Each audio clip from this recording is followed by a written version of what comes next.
Alexander did not fall in battle.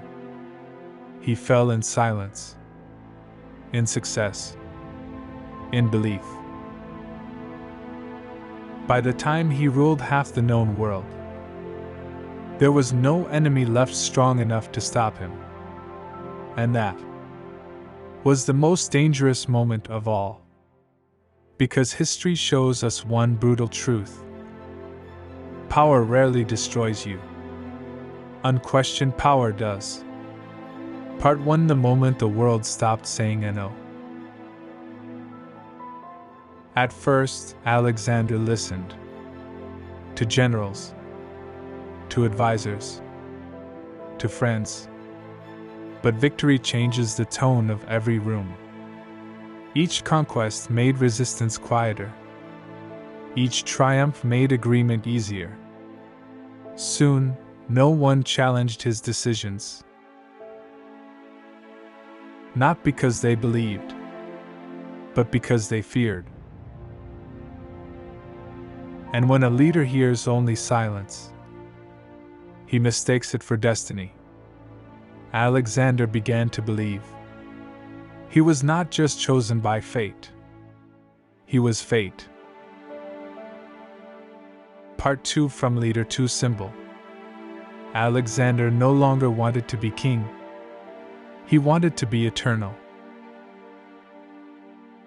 He adopted Persian customs, demanded divine honors, expected worship, not loyalty. This confused his men. They followed him because he fought beside them. Now he stood above them. The distance grew quietly, but dangerously. Every conqueror faces this crossroad: remain human, or become untouchable. Alexander chose the second. Part 3: Paranoia in the shadow of greatness. With no external enemy left, Alexander found enemies within. Friends became threats. Questions became betrayal. One by one, those closest to him were pushed away or eliminated. Paranoia thrives where humility dies. Alexander no longer trusted loyalty. He trusted control. And control always demands isolation. Part 4: The murder of Clitus. Clitus had once saved Alexander's life. But in a moment of rage, Alexander killed him. Not in war, not in strategy, but in anger. The conqueror of worlds could not conquer himself. This was the turning point. From that moment on, his victories felt hollow, because the greatest threat was now inside him. Part 5: The weight of Godhood. Alexander demanded to be seen as divine. But gods do not share burdens. They stand alone. The more he chased immortality, the more isolated he became. Even success felt empty, because worship replaces connection. And connection is what sustains leaders. Alexander ruled everything, except his own limits. Part 6: The body collapses where the mind breaks. Years of exhaustion, endless campaigns, no rest. The body eventually speaks.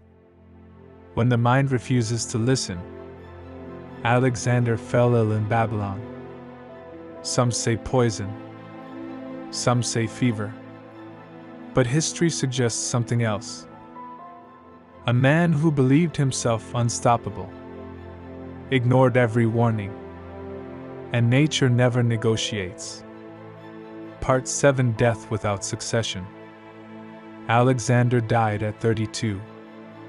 No clear heir, no plan. His empire, built by will alone, had no structure to survive him. Within years it shattered. Because empires built on one mind die with that mind. Legacy requires restraint. Alexander had vision, but not limits. Part 8: What Alexander taught the world. Alexander proved belief can move armies. Vision can unite cultures. Courage can rewrite maps. But he also proved something darker. When belief becomes obsession, it devours the believer. When victory replaces reflection, collapse becomes inevitable. Every great conqueror faces two wars: the war against the world and the war against self. Winning the first makes you famous. Winning the second makes you timeless.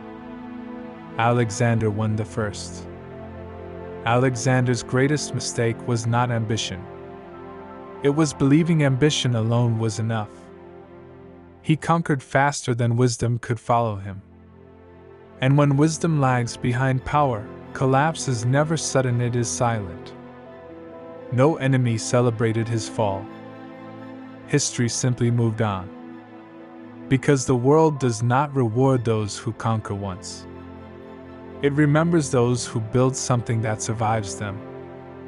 Alexander's empire was extraordinary, but it was fragile. It depended entirely on his presence, his will, his belief. The moment he disappeared, so did the illusion of permanence. And that is the final truth of conquest.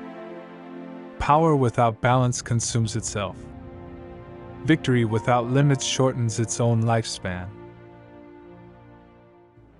Alexander proved that you can conquer the world and still lose the future. At Born to Conquer, we don't glorify power. We study its cost. Because conquest without self-mastery always ends the same way. Not with defeat, but with emptiness. Alexander conquered the world, but the world outlived him. And that is the final lesson of greatness.